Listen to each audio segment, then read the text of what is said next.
What's going on, everyone? Welcome back to the show. So, I'm going to show you guys a clip. This is Mike Johnson, Speaker of the House. He's going to be talking a little bit about what they want to do in 2025. You've heard about Project 2025, and I want to talk a little bit about how Social Security plays a role in this whole Project 2025. Do they talk about it? Do they talk about Social Security? Do they talk about cutting Social Security when it comes to Project 2025? And what does Speaker Johnson want to do? What are Speaker Johnson's priorities when it comes to spending in 2025? So we're going to focus on that in this video. But first off, you guys can do me a favor. Please like the video and subscribe to the channel. Okay, so I want to talk about this. And the main reason I want to talk about it is because we're hearing a lot about this Project 2025. And do they talk about Social Security in this 900-page proposal? And the short answer is no. They don't talk about Social Security. So they have the priorities in this proposal, and I'm calling it a proposal, but basically it's a plan that they want to move forward in 2025. If former President Trump is reelected, then this is what they want to move forward with. Now, former President Trump has indicated that he doesn't agree with everything that they have to say, but he also said in this tweet that he posted, he doesn't know anything about him. So if you don't know anything about him, how do you know if you agree with what they say or you don't agree with what they say? So that it was, very, very weird truth post that he put out there. But the bottom line is, how do they feel about Social Security? Looking at the 900 pages, I couldn't find anything about Social Security. But we know who created Project 2025, and that is the Heritage Foundation. And we know how the Heritage Foundation feels about Social Security. And so let me show you this clip first, and then we'll come back and we'll talk a little bit about how the Heritage Foundation, what they want to do when it comes to Social Security and how to reform it. So let me play this first, and then we'll get to that. Here we go. To meet our defense needs, Congress has to work to grow our economy and significantly reduce our overall spending. And I can promise you that come 2025, spending reform will be a top priority for our new Republican majority. And they're not going to be easy conversations, but they are essential for our long-term survival. Congress has to prioritize the truly essential needs of our nation, and our national security has to be at the top of that list. Okay, so he's talking about the truly essential needs of our nation. And at the top of that list, what did he say? Defense spending. Now, where does Social Security fall? That is my question, because Social Security is a vital, essential program. Where does it fall in his hierarchy there? Well, he doesn't say anything about that. He doesn't say anything about Social Security. And I understand with this speaking engagement that he was doing, it was centered around defense spending and or the defense, national defense, what have you. Okay, the Hudson Institute is where he was speaking.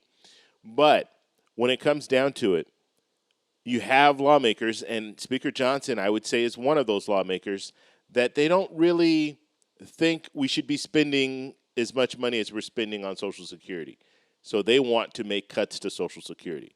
They want to make cuts to the administration, okay? And that's where Project 2025 comes in, because they might not talk about reforming Social Security, but they do talk about making cuts to different agencies, okay? So they are talking about making cuts.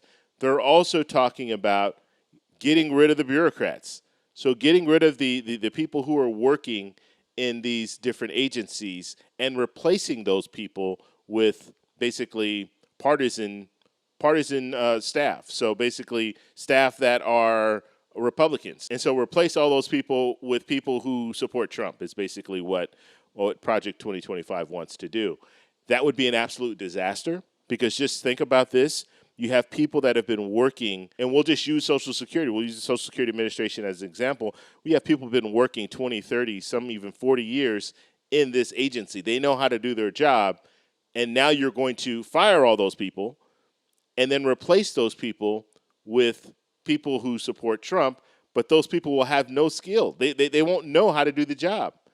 And so now there's going to be a huge learning curve, because they're going to have to learn how to do these jobs. It would be an absolute disaster. And then you'll have people in those jobs, not because they're good at their job, but because they support former President Trump, and that's all. So it's really, that's a real interesting situation with this Project 2025. And then also, just think about all the people who are working right now. You have people working in the federal system. A lot of those people will lose their jobs. Just think of how crazy that would be. You have all these people that are working, they're going to lose their jobs. That's going to have a real negative impact on our economy. Even if you're replacing those people with other people, you still have a lot of people that are going to be losing their jobs and losing their houses and losing their cars and losing everything because they were laid off from their job. Okay, so now I want to talk a little bit about Project 2025 and how it feels about Social Security. And like I stated, 900 pages, you don't see anything. They don't talk about Social Security specifically or reforming Social Security. But the Heritage Foundation, they've already let us know how they feel about reforming Social Security. One thing that they want to do is they want to raise the full retirement age. They think that we should raise the full retirement age, and so the full retirement age should correspond with the life expectancy. They haven't given us any details when it comes to this, but we're looking at maybe 69 or 70. So they want to raise the full retirement age. That is a cut to Social Security benefits. They also want to means test Social Security. So the benefits, they'll means test it. So if you are middle class or if you are upper middle class and you're receiving Social Security benefits, guess what? Those benefits are going to be cut because they're going to balance it out, basically flatten it out is what they say. And so that will have a huge impact on people who are middle class receiving Social Security benefits. And a lot of people, you're not receiving Social Security benefits at 100% of your retirement, but it could be 30% or it could be 40%. And so now you're going to take, let's just say, a 20% cut because they're going to flatten that curve. So instead of people that are middle class, since they're making, they're receiving more money in retirement, they're going to flatten that curve and then bring up some of the people from the bottom, which is good for those people who are living below the poverty line. They'll be brought up. But the people that are above the poverty line, they can see their benefits be cut, and that will have a huge impact on those people. And so means testing is something that I've heard about. You do hear some lawmakers talking about it. I heard some presidential candidates when they were running. Chris Christie was talking about it a lot. But the reality is, if you start means testing programs, means testing Social Security, you're going to have a lot of people that are going to receive, they're going to receive less, and that will have a major impact on their retirement. And that would mean that some of those people will have to draw on their 401ks more, or draw more on the retirement plans that they already have set up. And that could mean that they run out of money, they outlive their money basically, and now they'll be in a real bad situation because they'll outlive their money, and then they'll need to rely more on Social Security, but they're going to be receiving less in Social Security benefits. So that's the second thing there. And then they've talked about different things when it comes to Social Security, and because the reality is those two things are not going to be enough, but they also want to look at the cost of living adjustment. Okay, so the cost of living adjustment, they want it to reflect the elderly better. So I don't know if they're talking about the CPIE, so move from the CPIW to the CPIE. And a couple weeks ago, I did a video where I talked about if they went from, and this is 10 years ago, if they went from the CPIW, so the Consumer Price Index for wage earners and clerical staff, and they moved it over to the CPIE, so the Consumer Price Index for the elderly, you would see about a over 10-year period, you see about a $2,000 increase in benefits. And so if the Heritage Foundation or Project 2025, if they wanted to move that route, it would actually deplete the trust fund much faster because now there's more money going out. And the reality is they should be using the CPIE. But the Heritage Foundation, they haven't indicated how they're going to make these calculations. And I think what they want to do is they want to provide less when it comes to the cost of living adjustment every year. And so that would hurt people because right now we're talking about a cost of living adjustment. The projections right now is 2.6%, which is like for the average person receiving Social Security benefits, it'll be around $40 or $50. They want you to get even less than that.